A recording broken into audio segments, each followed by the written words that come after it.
Hey, hope you had a great weekend. We're on vacation, but we have a special treat for you.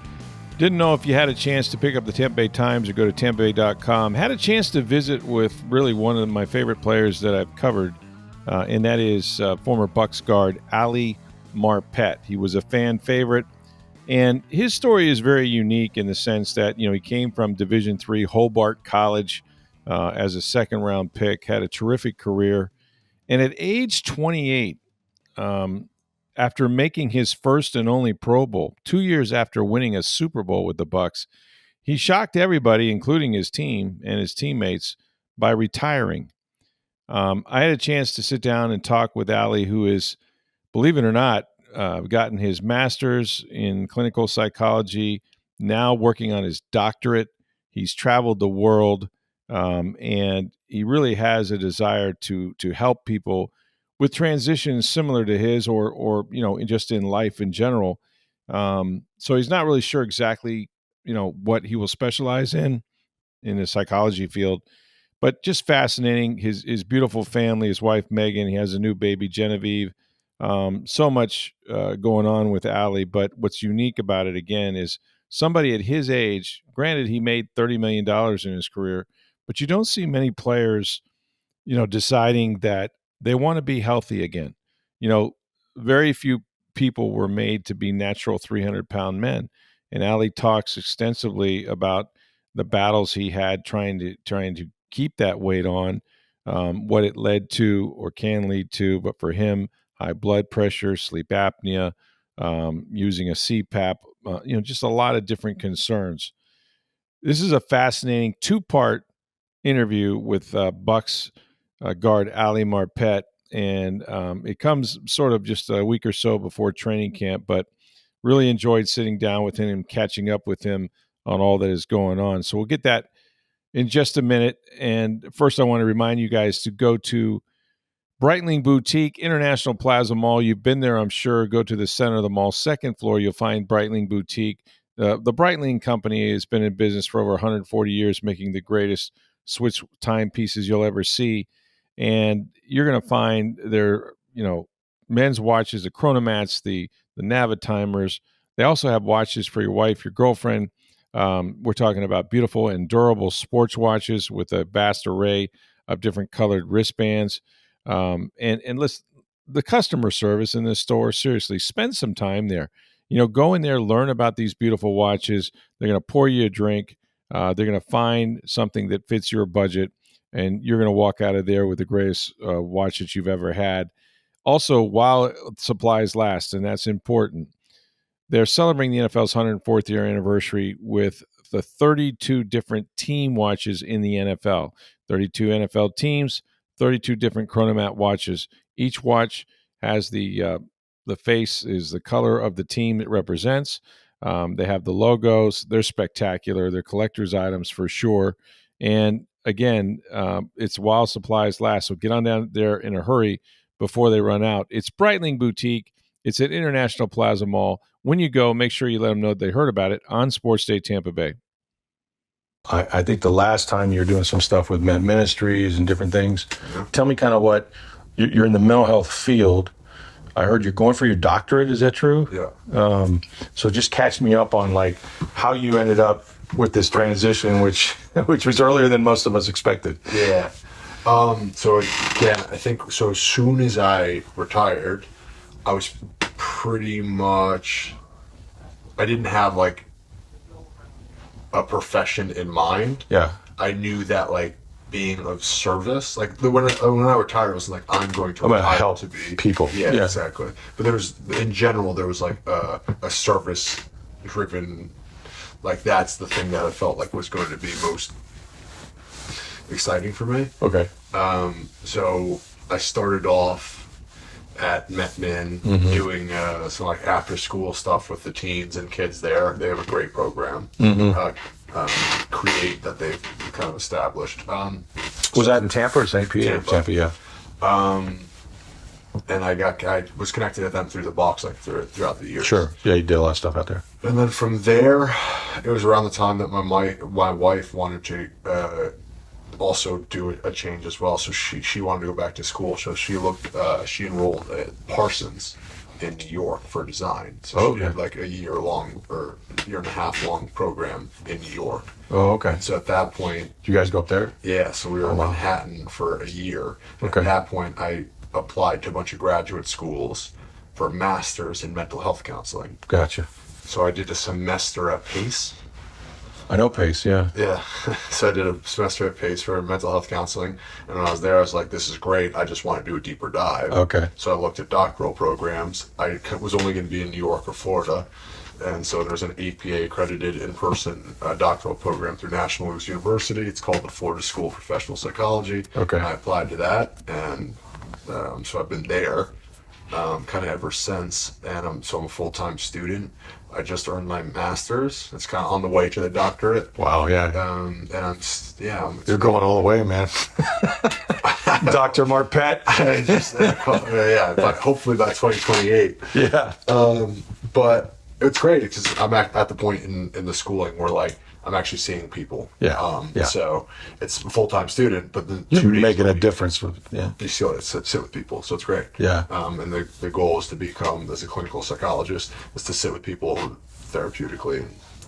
Did you man some suicide hotlines or something like that? Is that? So that was the crisis center Okay. piece. So Yeah. which is what they I think they had reached out.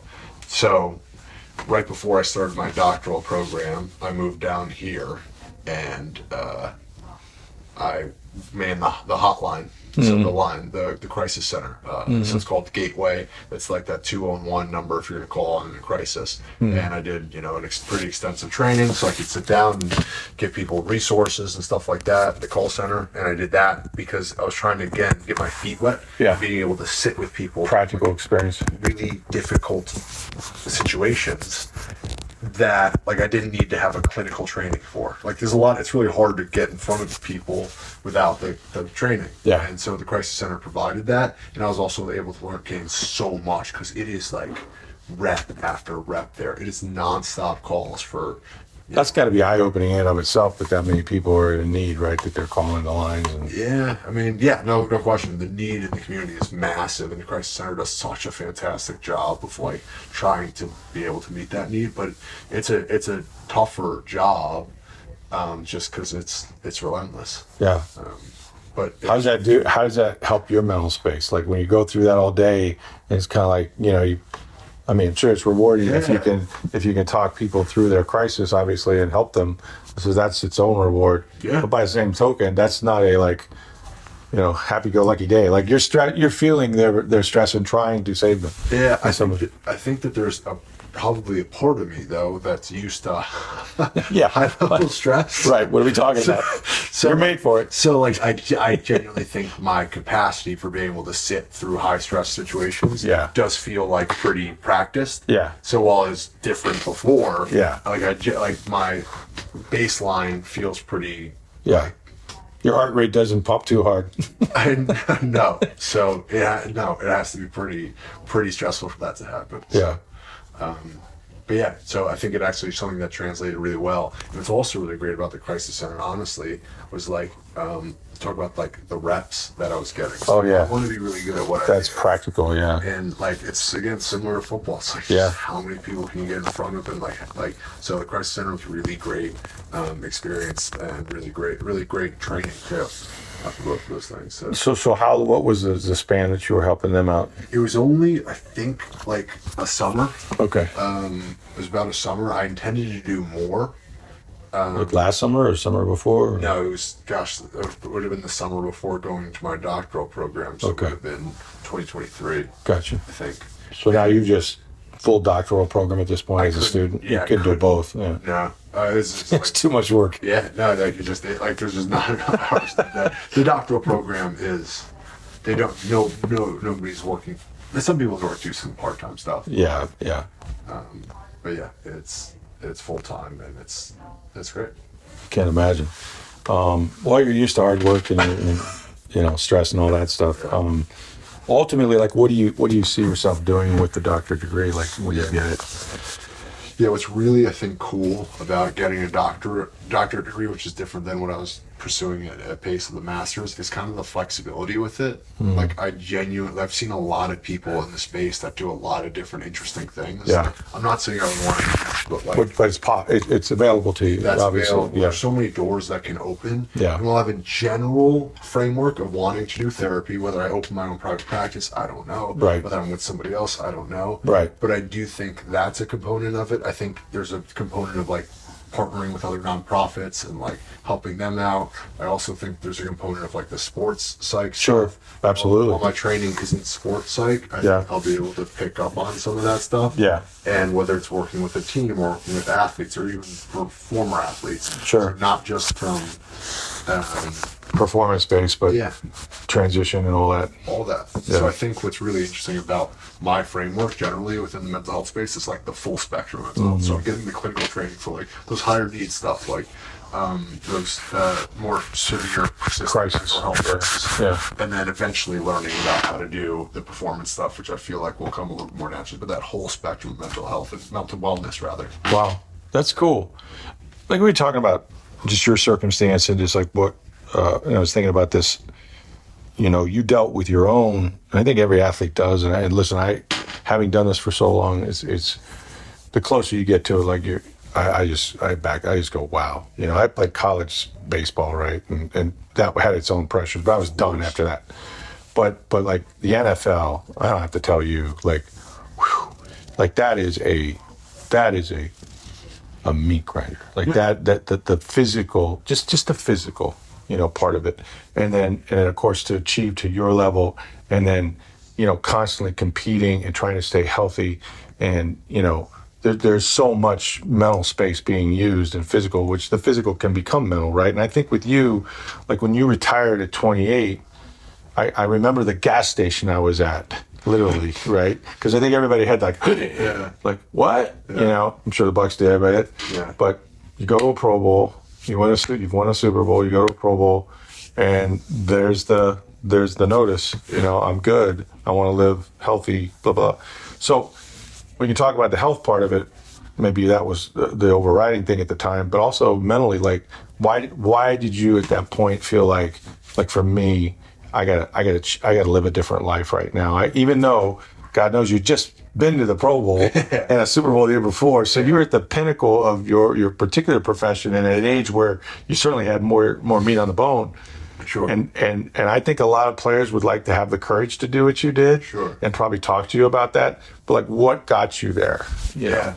Well, you just talked about a lot of stuff right there. Yeah, I know. Just I'll go back to the beginning. I mean, you win a Super Bowl. The next year, you guys lose to the Rams in dramatic fashion, I think, and that's right. You know, and there you are. Yeah. Well, to your point about the NFL being a meat grinder, so like absolutely, like the amount of like, you know, I was banged up a little bit throughout my career, but like a bunch of like off-season surgeries and stuff like that. Mm-hmm. And then talk about the stress that's associated with, you know, a high-level performance, all that stuff. Mm-hmm. And I think it was the mental aspect of the game, right? It was the performance-driven motivation for me. Mm-hmm. And like that's what like really planted the seeds for what I'm doing now. Right. So it wasn't something that like I knew how to do. Right. But it was kind of like, all right, if I'm going to become the best player that I can be, what are the tools that I need to learn? Mm-hmm. So like I really started to do deep dives. Like started after my rookie season. And so like how to handle all that. How to handle all that, exactly. Mm-hmm. So that became really interesting to me. Mm-hmm.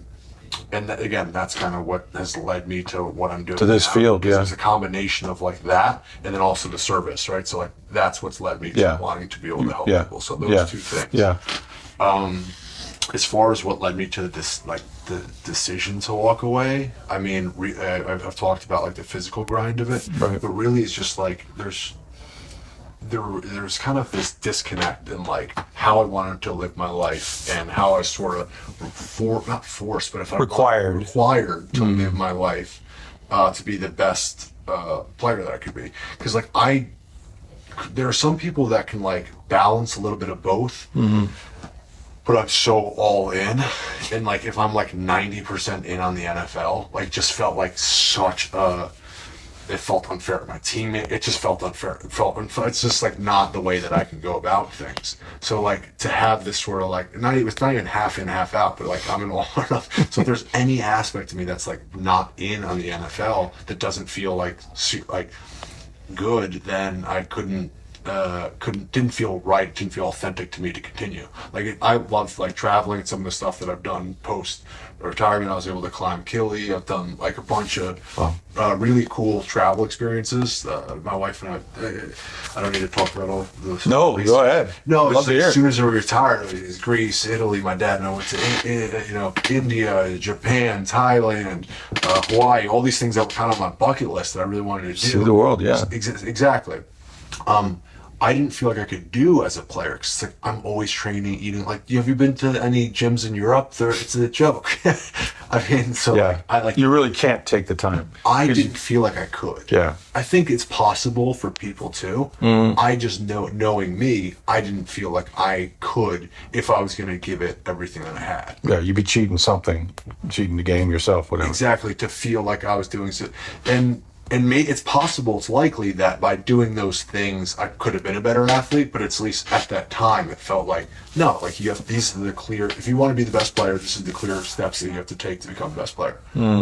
So that sort of at least led to the disconnect where I couldn't really make the commitment on the one side, and then, and I mean, and this was a topic too when you did it, and I was talking to your dad about it and others, is that not for nothing, Allie, health takes on a lot of things, mental certainly, but then the physical part of it.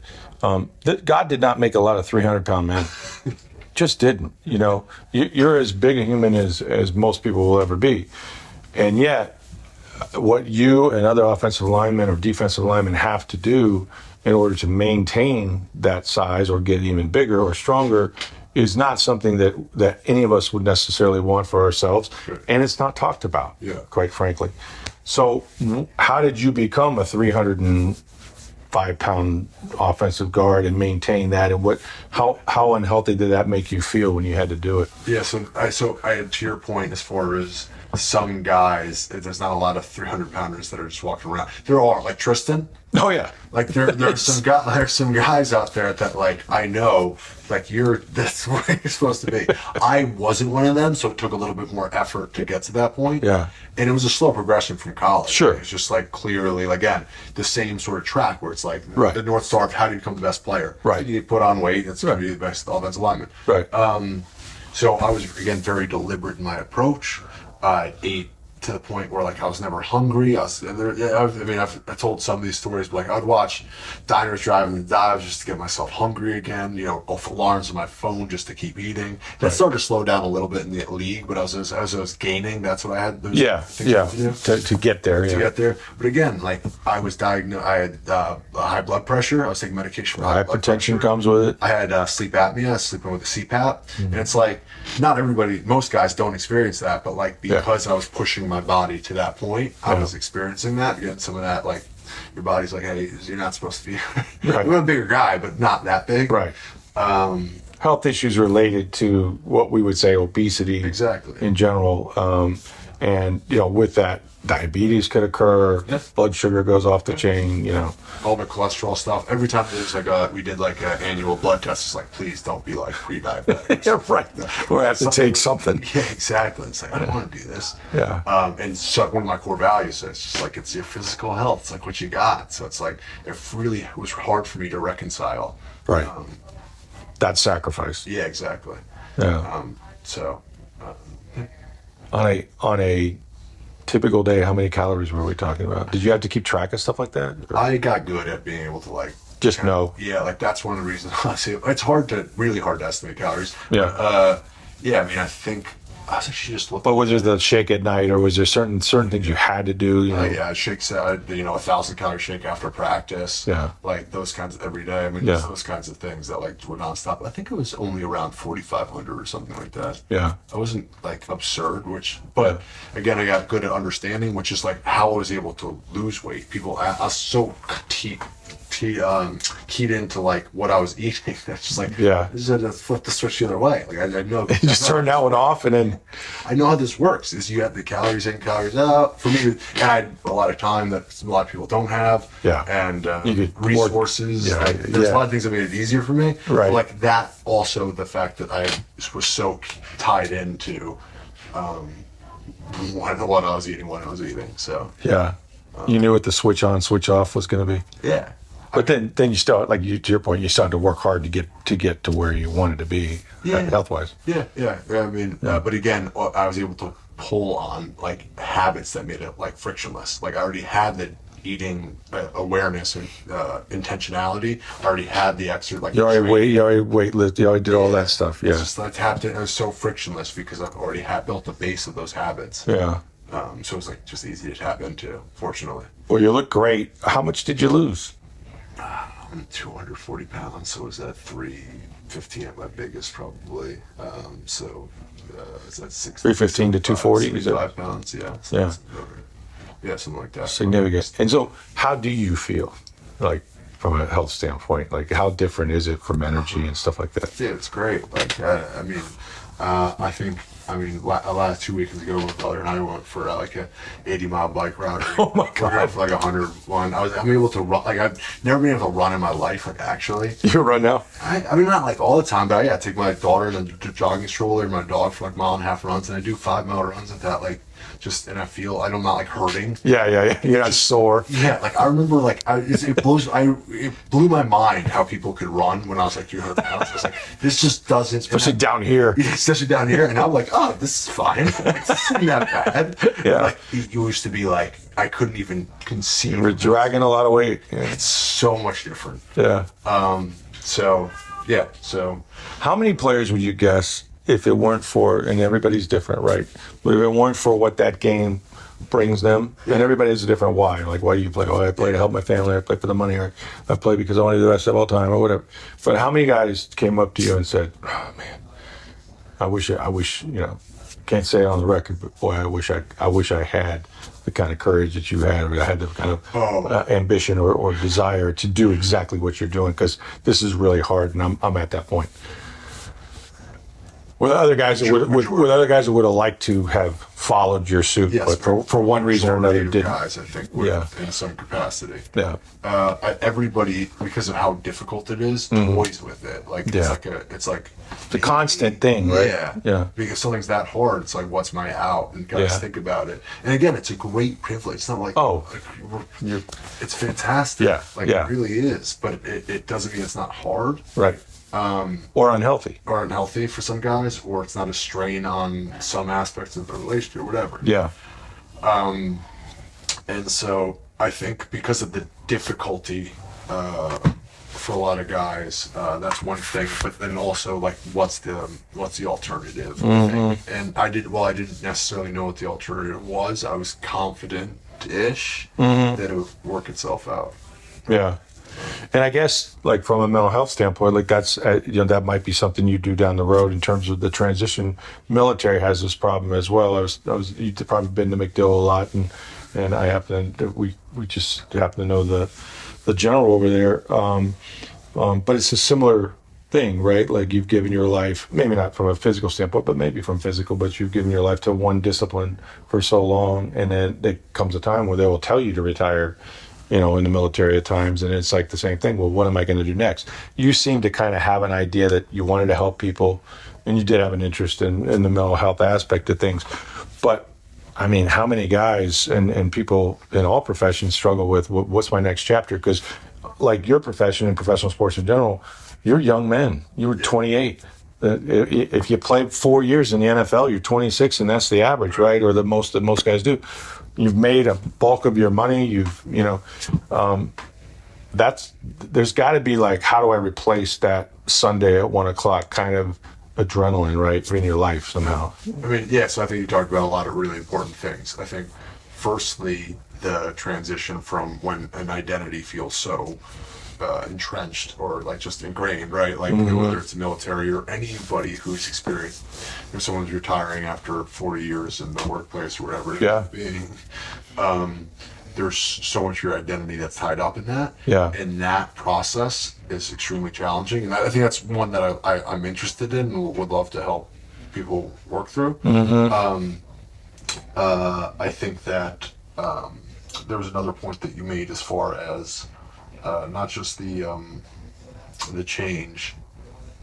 I'm blanking on it because you say a lot. I just said what replaces. You're a young man, and you have a whole life to live, and yet you probably made the bulk of your wealth. Yeah. Most likely. I mean, guys go into business and can do great things, but it's identity. It's sort of structure. I think football players and athletes in general thrive. Yeah. Most guys get in trouble in the off season because they don't have to be at a meeting at 6 a.m. and they don't have to go to bed to, you know what I'm saying? So like, there's all that, right? Like, what do I do with my time? I'm a young guy, and most of my wealth or most of my identity, like you said, is going to be this thing through the age of 30. There's a lot, right? It's a family, and very much so. But to your point, though, it's kind of a universal problem. It is. You experienced it in some capacity. It was different. Every profession in some Every respect. profession, but also you as a student athlete. And you say college baseball. That was tough. I'm sure. Yeah. Like, it usually. I hung the spikes right up in the locker. It was tough, man. Yeah. I walked away. Yeah, that's what I'm saying. Like, yeah. There's a lot of. It's a pretty universal. It's a human thing, right? Yeah. And so, like, I think what's kind of interesting, or what I've found through this like process for myself is understanding that like what it looks like for somebody else is maybe a little bit different, but that sort of process of change and identity, right, and finding the next thing is like the only constant, right, is change. And so like I feel like that sort of experience is something that I am interested in and relate to other people about. Yeah. And like to continue to learn more about and continue to help people through. Hope you enjoyed part one of my conversation with Ali Marpet. We'll continue our conversation on tomorrow's podcast. Man, I can't wait for this tonight. We get to see Jose Caminero not only start for the American League at third base, but also in the All-Star game. But tonight it's the home run derby. And let me tell you, I'm not a betting man, and I won't bet on this, but I can't wait to see this guy try to put on a show. He's got the perfect mentality, certainly the great swing, can hit it out of all parts of the ballpark.